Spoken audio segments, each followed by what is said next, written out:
Oh, hi everyone, and welcome to the carnage that is Scrat setting up a stream for prepping. The most pressing issue I've got right now is I've lost my pen. And as we all know, pens are fickle things.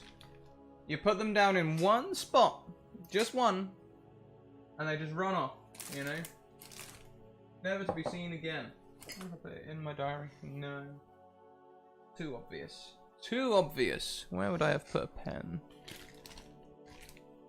The annoying thing is my desk's relatively clean as well, you know? Yeah, so if any of you have been interested, I've been a little bit ill. And my keyboard broke. Is it behind the camera? Yeah, it's hiding behind the my current setup is I've got the camera balanced on my Curse of Strahd book for this second camera here. And that means that I cannot see my thing. Anyway, I already started looking through this. Let's go. So, the known gnomes, no gnome goes unknown with the known gnomes. We can see it's a 5-hour adventure for 4th to 6th level adventures. So now we only stream for 3 hours. So we're going to need to cut some bits out, which is fine. You know, we can do that. Because essentially we're looking for 5 encounters. I need to get that screen up so I can actually see what I'm doing otherwise. I can't see what you guys can see. There you go, you guys can see, okay. So, the known gnomes. That's not how you spell name.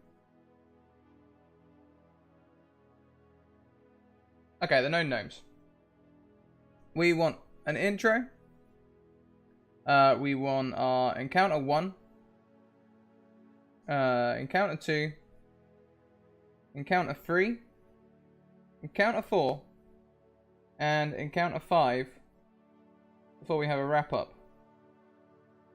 And we can space them out. So this is at 6 PM. 6:15 should be encounter 1. 6:45 encounter 2. 7:15 encounter 3. 7:45 encounter 4.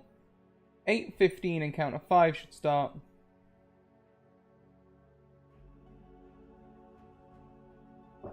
Sorry, I got something tickling the back of my throat. And that leaves us wrapping up at 8:45, which is perfect. Gives us half an hour per encounter. So let's have a quick flick through the Hujimawatsi. At what we got. Background and setup. This adventure begins with a gnomish adventuring party. For this one shot to be played in its intended fashion, all players must be of the gnome race. Have all the players figure out how they come to know each other. Are they cousins from the same village? They come together in solidarity when facing those who viewed gnomes negatively. However they know each other, start the session with an air of lightheartedness and gaiety. It's recommended that the DM reacquaint themselves with all of the gnomish traits and various gnomish subraces traits for this module. Like many adventures, this one starts in a tavern, not your average tavern though, a gnome tavern. The known gnome has a lofty tall ceiling, oversized, worn, but cushy chairs in various shades of formerly rich colours. And tankards to fill your belly twice over. Well, that is if you're a gnome. When John Hammerfit eventually walks in, the tavern is put into a more human perspective. The ceiling is about 5'7", and a gnomish pint is only 8 ounces. 8 ounces would probably be about just more than I've got in my glass there.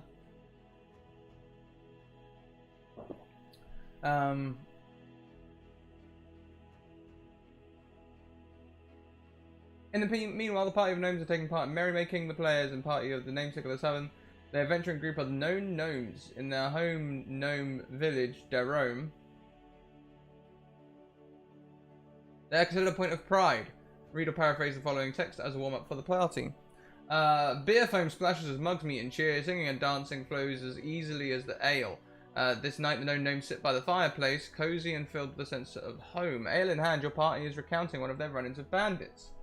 Eventually, John Hammerfit enters the tavern, and this will bring out that conversation to a halt.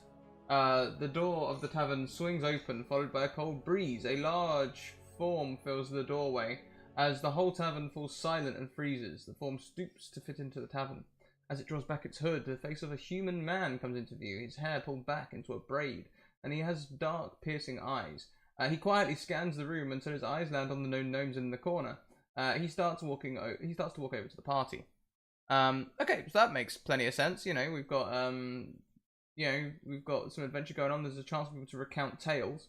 I'm worried I might have to drop this because really we just need to 5 encounters, and I've got a feeling, humorous and team building as this would be, I've got a feeling that this would we'd have to drop this just in the favor of getting stuff done. I've really got something stuck in my throat. Let's try eating more of the things that cause the third problem in the first place. Garibaldi biscuits, by the way. Lovely. Slightly dry though.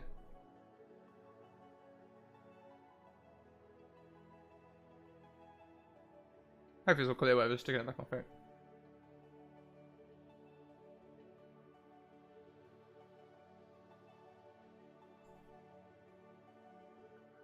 So, John will greet the known gnomes in the polite and professional manner of a messenger and ask if they are the known gnomes. When it is confirmed that they are the known gnomes, John will ask to sit. If allowed to join the table, he will order a beer and then marvel at its small size. Remember, this is under half the size of a pint in his village. John will proceed to pass on the message. For the heroic known gnomes, your aid is requested. My daughter, Lady Kaja Foss, my only child, has been taken hostage by the Goblin Bat King and his horde. They demand our lord, all my daughters. They demand our land, or my daughter's head.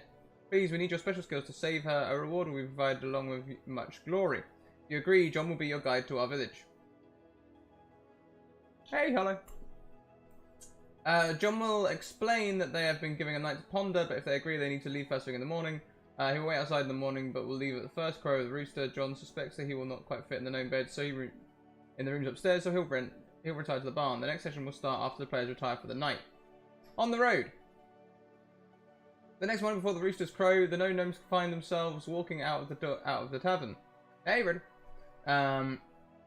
Out front is John saddling his horse. When he sees the known gnomes, he'll give a polite smile. Ah, there you are, friends. Do you come with an answer for me? When they state their agreement, John sighs in relief. We must go with haste. With that, they travel north. The party will stop midday to sup and water the horses before continuing. The next section starts with the party reaching Rapka. The known gnomes and John reach Rapka after nightfall. As they pass the houses and buildings, they see that the buildings are primarily wooden and stone longhouses, and that a slow trail of smoke leaves the roof of most of them. The village has settled for the night, all but the largest longhouse in the centre of the village, Henrik Foss's longhouse. Having reached Henrik's longhouse, John motions over to some of the watchpeople to take the mounts to the barn. When John leads them into the longhouse, the party finds themselves amongst a throng of solemn people quietly murmuring over ale and mutton. Ahead of 3 thrones in a row, only the middle one is occupied. An older man with heavily greying hair topped with an intricate gold inlaid wooden crown sits there. Head in his hands. The Foss emblem of the sun with an arrow through it is embroidered on his shirt. Clearly in despair, the party can assume this is Henrik Foss.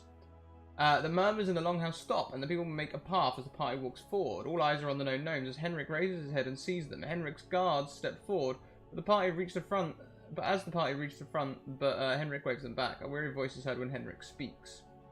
You must be the gnomes. Thank you for coming here so quickly. As you heard in my message, my Kaja has been taken from me. We were told that if we attempted to rescue her upon sight of us, they would slit her throat. This is where you come in. We need you to rescue my daughter. Henrik will go on to explain the following. The goblins have taken hold of what was once a dwarven keep nearby in Mount Mogdot. The local villagers hadn't realised until it was too late. The Foss clan and some of the other clans have been working on clearing them out slowly but surely. Goblins must have conjured up this plan to abduct Kaja during one of her hunts. The Foss clan cannot infiltrate the main entrance to the cave due to the threat against Kaja. However, their scouts discovered a secret entrance around halfway around the mountain.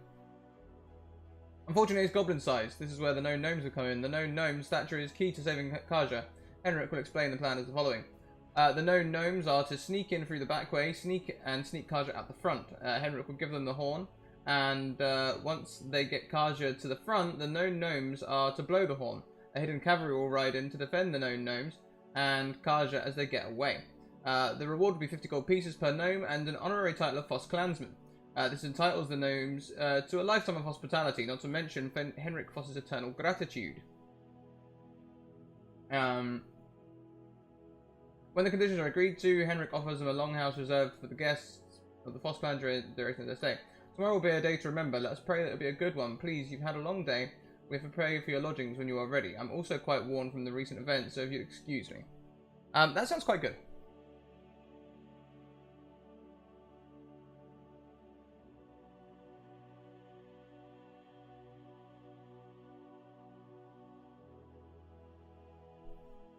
What I think we'll do is we'll probably start in a new dorm. We'll start on the next day. So in my intro, I'll explain Henrik's offer.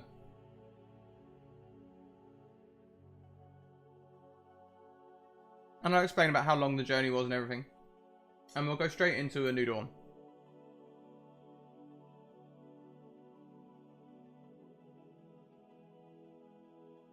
In the wee hours of the morning, before the sun is up, Henrik Foss meets the group at the entrance of their longhouse. There's a small party of warriors, each astride a horse. There are also 3 ponies for the gnomes to share. Henrik will greet them and explain what is to come. Good morning, I hope you're well rested. My warriors are here to direct you. They will take you to the beginning of the hidden path. It will take you directly to the back entrance. They will then depart as to not direct attention or follow the plan.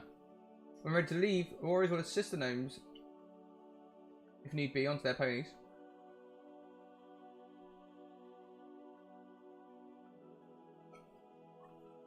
It's 2 gnomes per pony. Henrik will hand one of the gnomes a small pack. Our healer prepared a small pack to assist you with your mission. Inside you'll find some potions and herbs. I won't pretend to know what they do, but she has labelled them. I'll pray for the safe return of your party and my daughter. Farewell, my brothers. And inside the pack there's 2 potions of healing, 1 antitoxin and various bandages. The warriors start their horses towards the west. The watchmen take a knee as the gnomes pass. A few women nod at the party in recognition. The village is quickly out of sight as the party enters the forest. The party will quietly continue through the forest until they reach an unmarked spot about 3 miles in. One of the warriors will stop the group with a hand signal and turn towards the gnomes while gesturing to the nondescript pine tree. 30 paces beyond this tree is a faint trail. Follow that for 1 mile. You'll need to dismount here. Be careful, there could be goblins anywhere. Remember, when you make it out there, blow the horn. When you make it out, blow the horn. With that, the warrior will hand a battle horn with the Foss emblem on it to one of the gnomes, and the Foss warriors will turn around and quietly leave, the ponies along with them. To the mountain. 30 paces in, the gnomes will spot a faint trail. Hey! Mostly covered by thick underbrush, this path winds around the trees for about 1.5 mile walk. The sunlight starts to filter through more as the face of the mountain starts to come into view. Ahead where the forest opens up, a small clearing is a 10-foot drop into another small clearing that leads right to the foot of the mountain. The gnomes have had the spot where the secret entrance is described to them, and they see it ahead. It's just around the corner of a rock wall that just slightly juts out. When the gnomes jump down and begin to cross the small clearing, 2 goblin scouts come around the mountain and spot them crossing. The gnomes will need to neutralize the scouts so that they can sneak into the keep. Ah.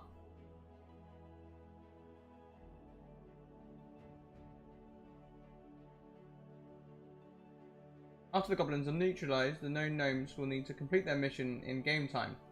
This is due to the scouts not returning. An alarm will be raised to within the keep. It is not required for the DM to keep track of in game time.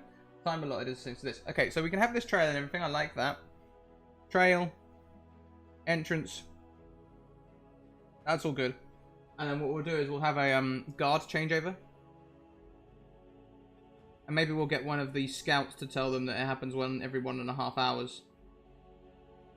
Otherwise, I don't know how I would give that to them without being meta, you know. When the gnomes make it inside the dark mountain, they find themselves in a dark covered tunnel. Gnomes on average are 3 to 4 feet tall, and even the gnomes must skitter through on hands and knees. It's a winding tunnel with alcoves, and the ground is rocky and uneven. This tunnel is empty of life other than a couple of rats and spiders that skitter away when the party moves towards them. If a member of the party can communicate with the rats, whether it be a forest gnome who can speak with small beasts or a player that can cast speak with animals, the rats will respond. Speak with small beasts, the rats will be wary of contact with a humanoid, but the sound and gestures made by a forest gnome will calm them enough that they will start to follow the forest gnome around, endearingly. When they get to the trap, the rats will go ahead and only step on the non-active safe tiles. The party will notice that the rats took an odd route across and have a hint that something is awry. The DM may choose to allow a rat to become a companion to the forest gnome for the rest of his module, or just place at the end of the tunnel.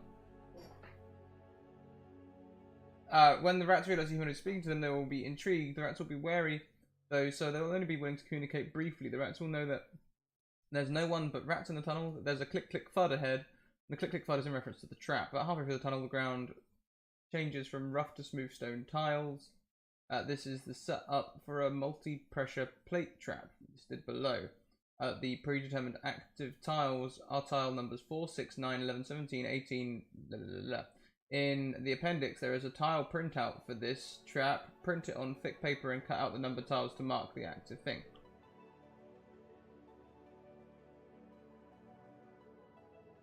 Huh. Right, well it looks like I'm missing that.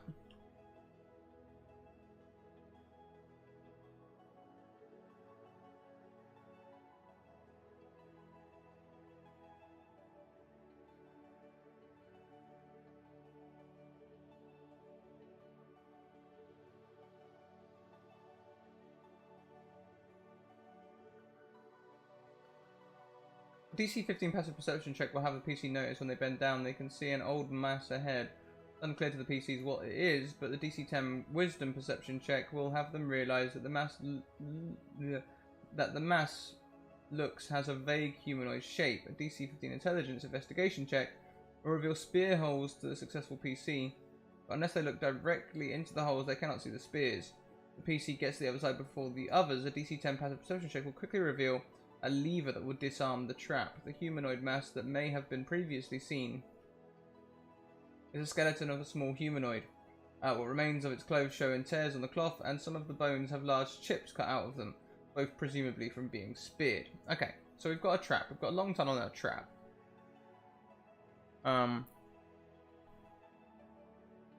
Long tunnel and trap. Now we might have to reskin this trap a little bit because it doesn't look as though.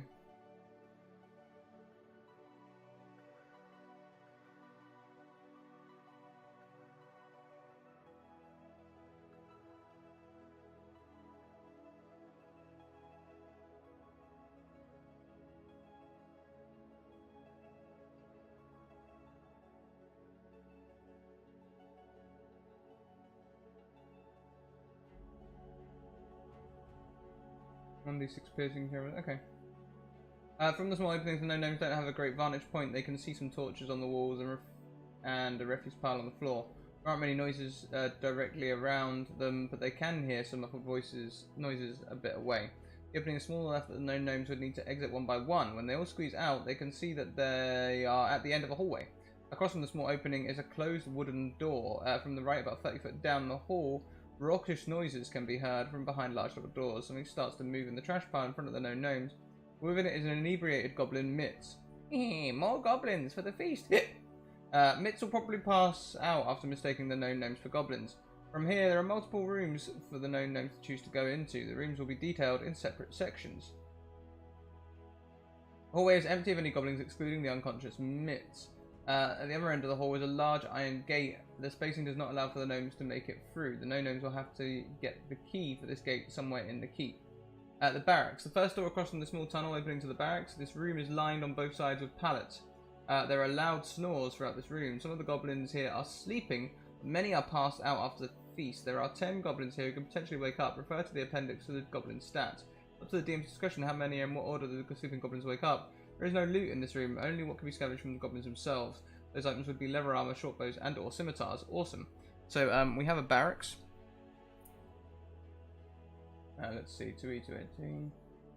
3, let there be blood. Cool. Okay, so yeah, we've got some more things here. I'm tempted to go with the long tunnel.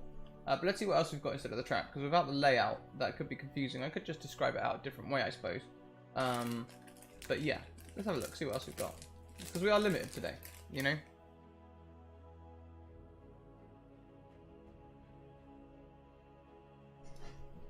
Garibaldi.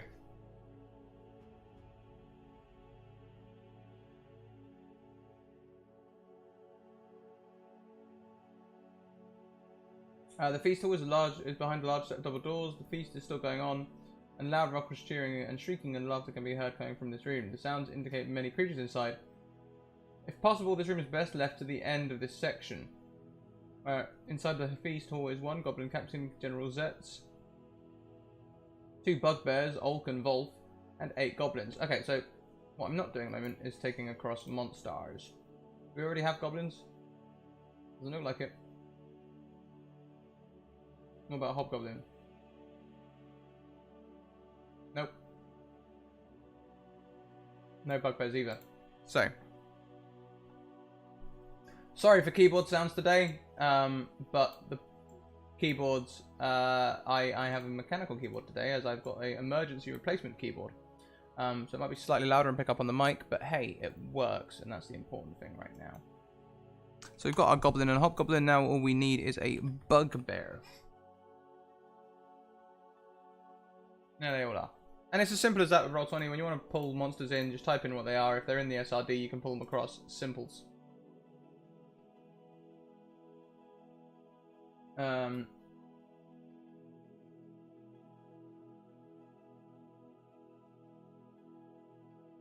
Hob Captain, is that something? No, just Hobgoblin, that'll be fine.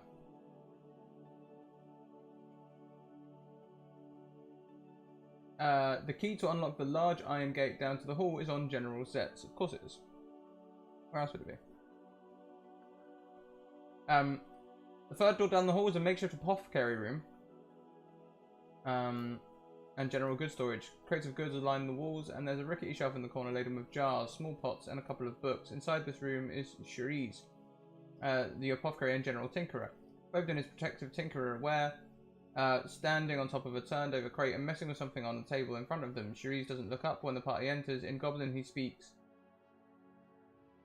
I already told you I won't promise anything for a hangover tomorrow.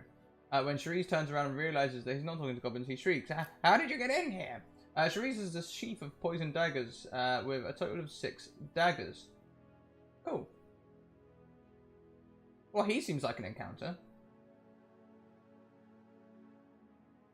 Okay, so let's take a Cherise.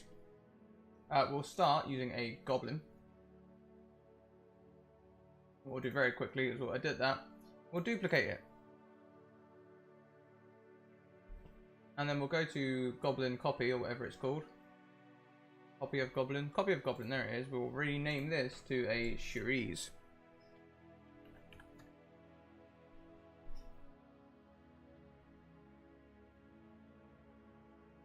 Okay. Still a Cherise.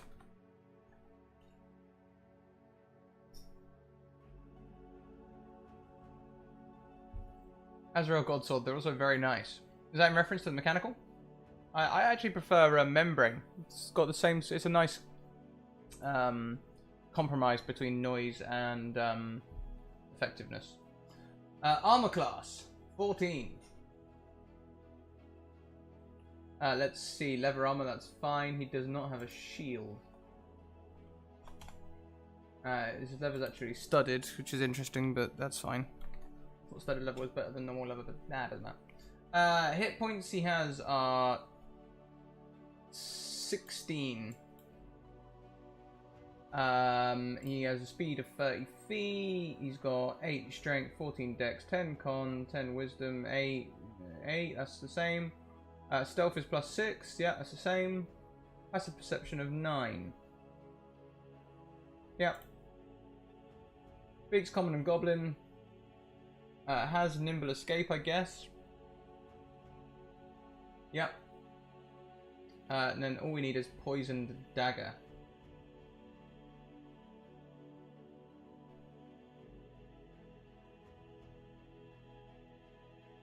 Cool.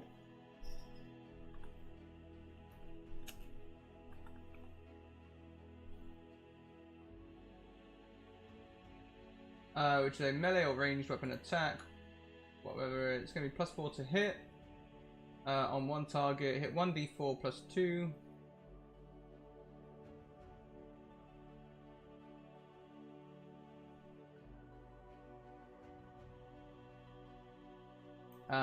And also 1d4 poison.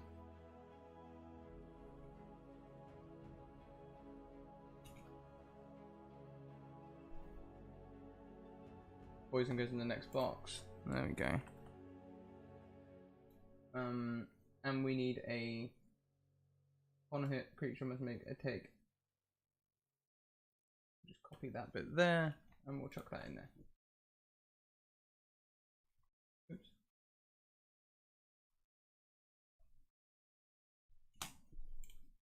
Symbols.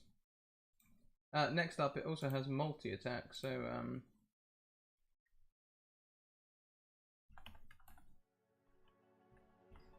Multi-attack.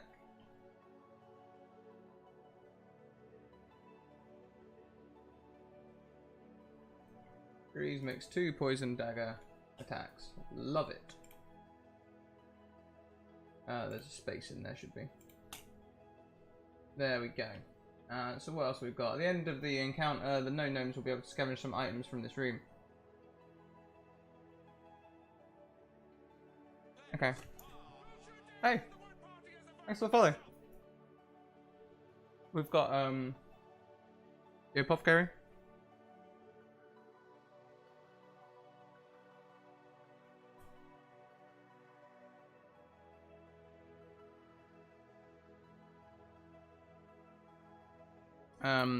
Cherise. And they'll have,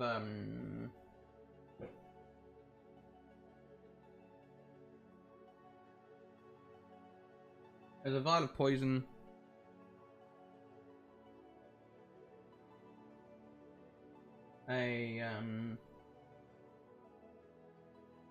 Rations.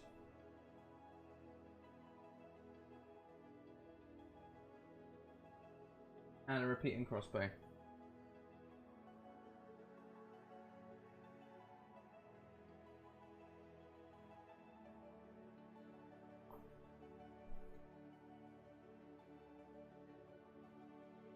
I can set up like a handout.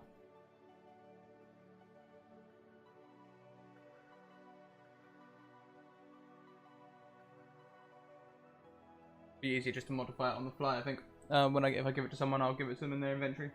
Be fine. Inventory. Is it inventory or inventory? I can't remember. I've said them both too much. Next to the crossbow is a quiver of bolts, an emblem of the sun with an arrow through it can be seen on the quiver. This is the Foss emblem, confirming Kaja's presence. They reveal that there is a secret passage behind the shelf. It leads to near the back wall of the feast hall. The passage does not need to be revealed right now. This will happen after they find Kaja. Okay. The cell room. Behind the last door in the hallway is the cell room. There is a small hall leading to the main part of this room. This is where Kaja Foss is being kept. At least she was being kept. Unbeknownst to the known gnomes around the corner of the small hall, the room is Kaja Foss, freed from her restraints, wielding a broken chair leg and ready to attack the first creature who passes. What the party sees when they walk in is a short hallway that has a trail of blood leading the group forward. Before they can see around the corner, they see that the trail leads to a lump huddled under a blanket. Underneath are 2 unconscious and tied up goblins. Whoever passes the corner first must make a dexterity saving throw of DC 14. If they fail to save, they are whacked in the head with Kaja's makeshift club for 1d8 bludgeoning damage. Nice. I've got a feeling like that's going to come a little bit further up here. So we'll have Kaja. Kaja's cell.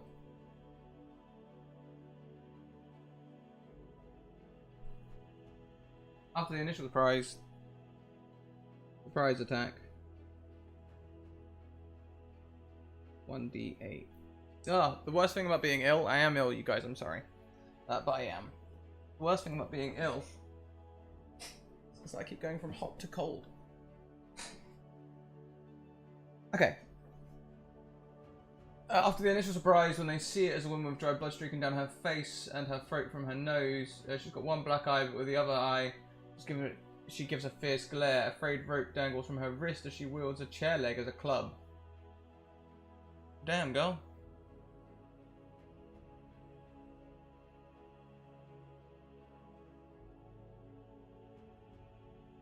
Okay, so we need to get Kaja in here. Have we got guards? No guards, really? I just thought I had some guards. Oh well.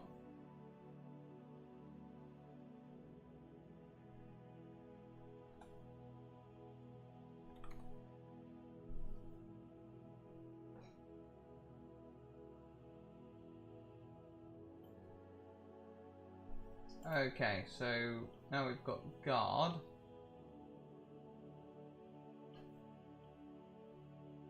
Do the classic, make a duplicate. Go to the copy of the guard. And we'll change this to be Kaja Foss.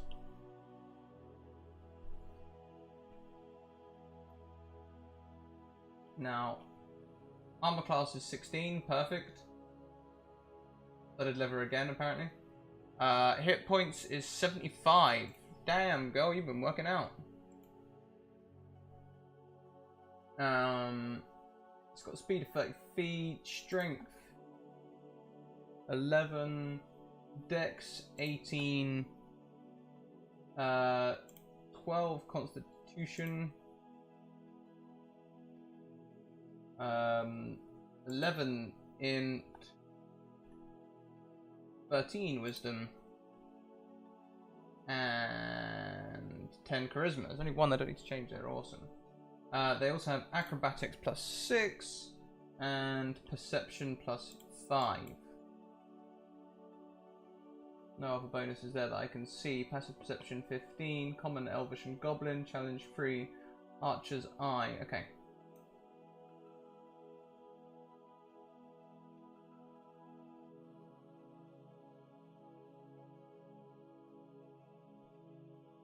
Okay, so the first thing we've got is we've got this repeating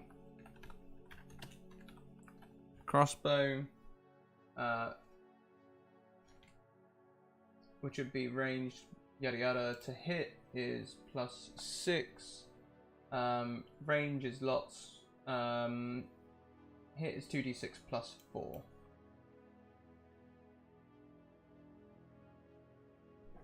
Piercing damage, perfect. But of course, that is only if they give it to her. If they don't give it to her, then they will be forced to rely on the fact that she is using a chair leg.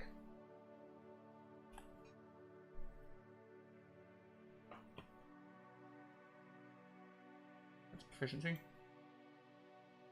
Club, there we go. Now, when we've got the club, we've got a hit of 0, 1d4 plus 0. We'll make that 1d8 because that's what they called the club attack a moment ago.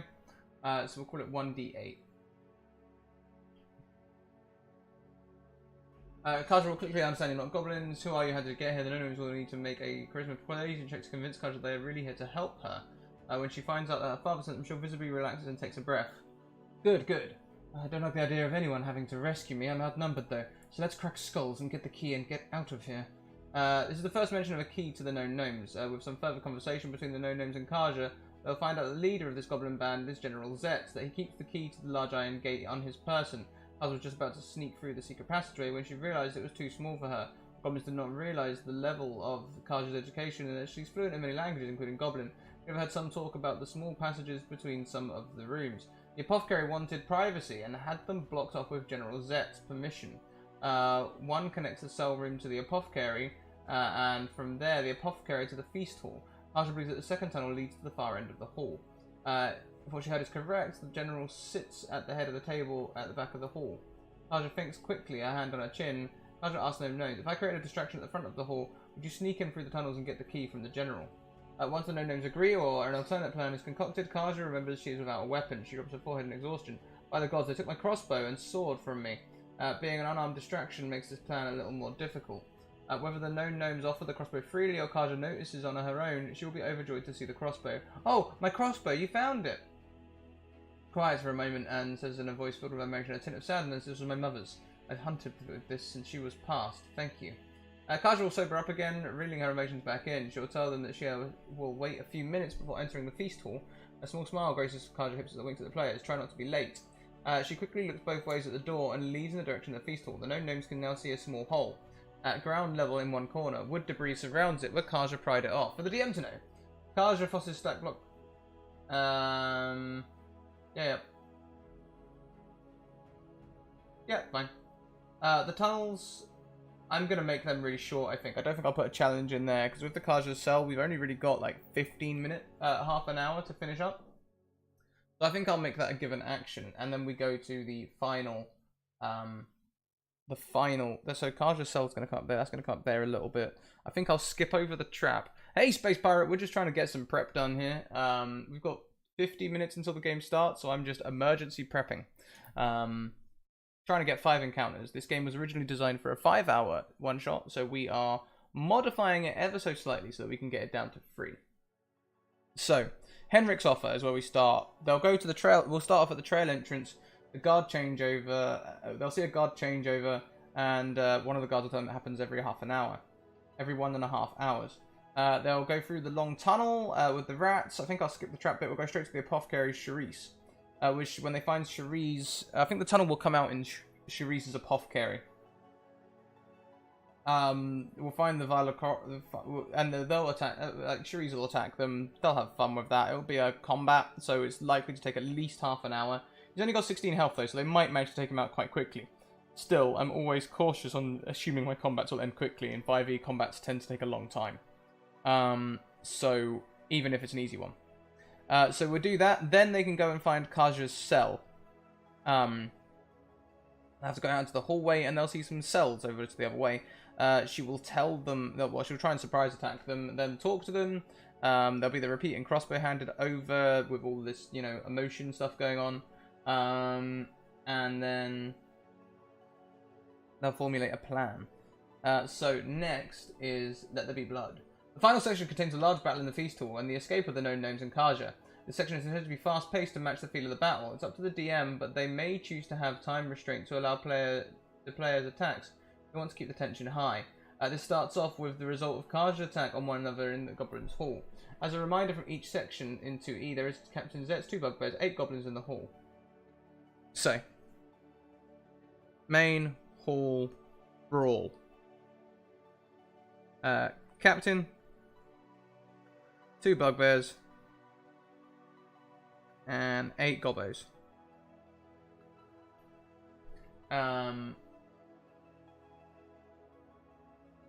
This starts off with the result of Kaja's attack on one of the goblins' hall. This starts off with the results of Kaja's attack on one of the goblins in the hall. As a reminder from section 2E, there is Captain Zet's blah blah blah. To get out of this keep, the known gnomes and or Kaja need to retrieve the key off of General Zet. Once they have the key, whether all the enemies are incapacitated, they may make a run for the gate. The escape. Once the known gnomes and Kaja escape the feast hall, they can get through the gate. Any of the goblins will chase after them. When they get through the gate, they will run into 2 goblin bosses and 4 goblins, referred to the appendix for goblin stats.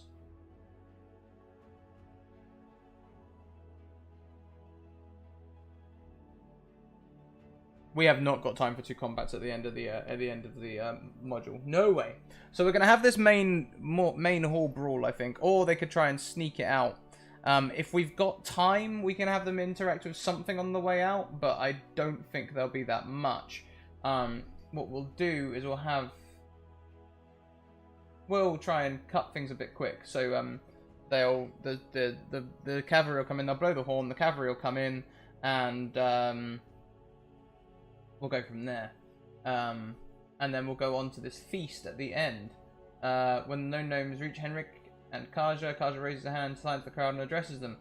People of Ragpur, before us stands the known gnomes. Let us honour them for their bravery and resilience in the face of death. With that, warrior steps forward and bows as he hands each gnome a pouch of gold and an amulet with a Foss emblem on it. Henrik speaks, hear, hear, cheers. With that, the story of the village of Ragpur, the Foss clan, and the known gnomes become to a drunken feasting end. Perfect. Then we go and do the wrap-up and everything. So we've got the main hall brawl, maybe escape fight, definitely feast.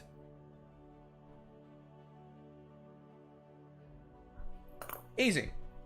And that's how you prep super quick. Now, what do we need? We need some music, right? So, kill that.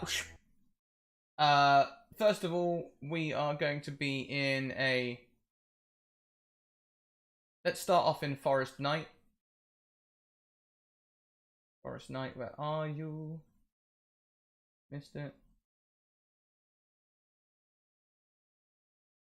Forest Night, there it is. Because that'll be with them on the trail. Okay, they can see everything in the trail. Then we want Goblin Cave, I feel.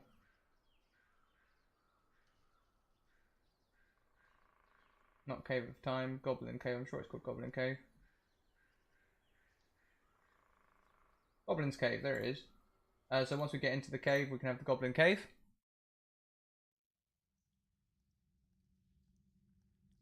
There it is. When we get inside, we want there to be merriment, right? So we're going to want the Halfling Festival.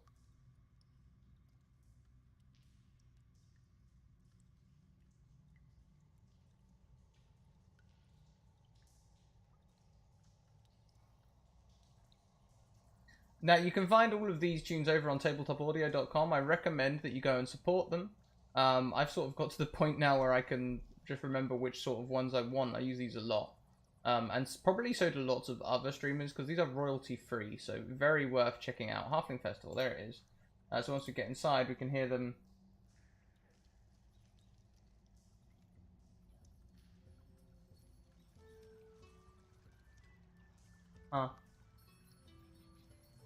Might be a little too happy.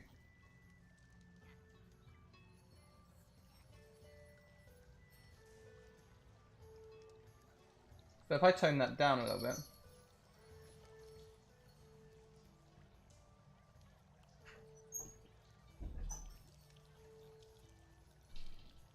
That should be fine. What else have we got? We've got the battle, right? So we need to kill the Halfling Festival music and then get in with some battle music.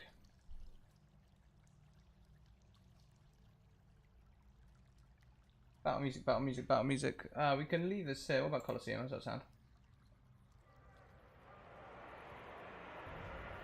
Nah, a bit too much, bit too much.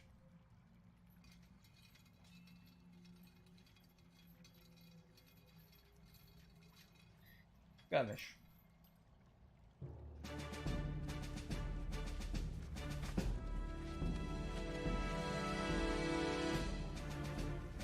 That'll do.